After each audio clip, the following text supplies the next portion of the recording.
English എക്സാമിന് chapters ഒക്കെ മോശമില്ലാതെ പഠിച്ചിട്ടും grammar ടോപ്പിക്കുകൾ ഒന്നും പ്രാക്ടീസ് ചെയ്ത് നോക്കാത്ത ഒരാളാണോ നിങ്ങൾ? ഏതൊക്കെ ഗ്രാമർ ടോപ്പിക്കുകളാണ് പരീക്ഷയ്ക്ക് ചോദിക്കുക, അതെങ്ങനെയാണ് ടാക്കിൾ ചെയ്യേണ്ടത് എന്നൊരു ഐഡിയ ഇല്ലാത്ത ആൾക്കാരാണോ നിങ്ങൾ? ഇംഗ്ലീഷ് എക്സാം എന്ന് കേൾക്കുമ്പോൾ ഗ്രാമർ എന്ന് ആലോചിച്ച് ടെൻഷൻ അടിക്കുന്ന ആൾക്കാരാണോ നിങ്ങൾ?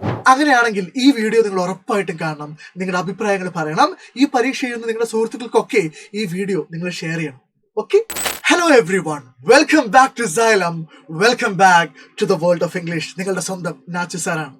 ഗ്രാമറിനെ കുറിച്ചുള്ള നിങ്ങളുടെ ടെൻഷനിൽ കുറച്ചൊക്കെ കാര്യമുണ്ട്. കാരണം 80 മാർക്കിന്റെ പരീക്ഷയിൽ ഏകദേശം 20 മാർക്കിന് 25% ഗ്രാമർ ചോദ്യങ്ങളാണ്. പക്ഷെ വല്ലാതെ ടെൻഷൻ അടിക്കണ്ട, അതിന് നിങ്ങൾക്ക് ഞാനൊരു സൊല്യൂഷൻ പറഞ്ഞുതരാം. ആദ്യത്തെ കാര്യം, ഗ്രാമർ ടോപ്പിക്കുകളിൽ ചെറിയ മാറ്റമുണ്ട് എന്നാണ് നമ്മൾ വിശ്വസിക്കുന്നത്. കാരണം കഴിഞ്ഞ ഓണപരീക്ഷയ്ക്ക് ചോദിച്ച ആ പാറ്റേണിൽ നിന്ന് ചെറിയൊരു ഫ്ലക്ച്വേഷൻ ഈ ക്രിസ്മസ് എക്സാമിന് ഉണ്ടാവും എന്ന് നമ്മൾ മനസ്സിലാക്കുന്നു. കാരണം നമുക്ക് പ്രീവിയസ് ഇയർ ക്വസ്റ്റൻസ് ഒന്നും ഇല്ലാത്തതുകൊണ്ട് നമ്മുടെ ഒരു റെഫറൻസ് മെറ്റീരിയൽ എന്ന് പറയുന്നത് കേരള ഗവൺമെന്റിന്റെ ഒഫീഷ്യൽ വെബ്സൈറ്റ് ആയിട്ടുള്ള സമഗ്ര പ്ലസിൽ വരുന്ന മോഡൽ ക്വസ്റ്റ്യൻ പേപ്പർ ആണ്.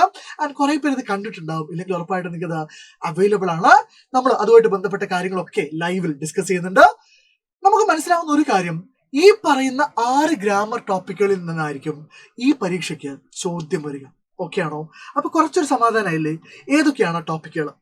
റിപ്പോർട്ടർ സ്പീച്ച് എന്ന ചോദ്യങ്ങൾ വരും, എഡിറ്റിംഗ് ഉണ്ടാവും, ഫ്രേസൽ വെർബ്സ് ഉണ്ടാവും, പ്രപ്പോസിഷൻസ് ഉണ്ടാവും, കോൺവെർസേഷൻ കംപ്ലീഷൻസ് ഉണ്ടാവും. ഇത്രയും നമ്മൾ ഓണപരീക്ഷയ്ക്ക് കണ്ടു പരിചയപ്പെട്ട ചോദ്യങ്ങളാണ്. എന്നാൽ ഇത്തവണ noun phrase and verb phrase എന്ന് പറഞ്ഞൊരു ടോപ്പിക്കിൽ നിന്ന് കൂടെ ചോദ്യങ്ങൾ ഉണ്ടാവും എന്നാണ് എക്സ്പെക്ട് ചെയ്യുന്നത്. കാരണം മോഡൽ ക്വസ്റ്റ്യൻ പേപ്പറിൽ നമുക്ക് അവൈലബിൾ ആയിട്ടുള്ള ഒരേ ഒരു റെഫറൻസ് മെറ്റീരിയലിൽ ആ ചോദ്യം വന്നിട്ടുണ്ട്. അതൊക്കെ അടിപൊളിയായിട്ട് നമ്മൾ മാരത്തണിൽ പഠിക്കുന്നുണ്ട്. നമ്മുടെ പരീക്ഷയുടെ മാരത്തൺ നടക്കുന്നത് ചൊവ്വാഴ്ച വൈകുന്നേരം കൃത്യം 7 മണിക്കാണ്. സോ അവിടെ ഈ ടോപ്പിക്കുകളൊക്കെ നമ്മൾ അടിപൊളിയായിട്ട് പഠിക്കും. പറഞ്ഞു വന്നത്, ഈ ഗ്രാമർ ടോപ്പിക്കുകളാണ് നമ്മൾ ഫോക്കസ് ചെയ്യേണ്ടത്. ആൻഡ് നമ്മൾ ഇതിൽ നിന്ന് വിശ്വസിക്കേണ്ട കാര്യം, ഈ ആക്റ്റീവ് വോയിസ് പാസീവ് വോയിസ് പോലെയുള്ള ചോദ്യങ്ങൾ ഈ പരീക്ഷയ്ക്ക് ഉണ്ടാവില്ല എന്നാണ്. എന്നാലും ഒരു സേഫ്റ്റിക്ക് നമ്മൾ അതുകൂടെ പഠിച്ചു പോകും. കാരണം നമുക്ക് പ്രെഡിക്റ്റ് ചെയ്യാൻ അല്ല താല്പര്യം, നമുക്ക് കൃത്യമായി കാര്യങ്ങൾ പഠിച്ച് കോൺഫിഡന്റ് ആയിട്ട് പരീക്ഷയ്ക്ക് പോകണം. അതിന് വേണ്ടിയിട്ടാണ് നിങ്ങൾ Xylem കാണുന്നത്. ആൻഡ് മുഴുവൻ പ്രിപ്പറേഷൻസുമായിട്ട് ഞാനും JD സാറും തയ്യാറാണ്. ലൈവിന്റെ ലിങ്ക് താഴെ കൊടുത്തിട്ടുണ്ട്. നിങ്ങൾ ആ ലൈവിന്റെ ലിങ്ക് എന്ത് ചെയ്യുക, ഒന്ന് ഷെയർ ചെയ്ത് മാക്സിമം ആളുകളിലേക്ക് എത്തിക്കുക.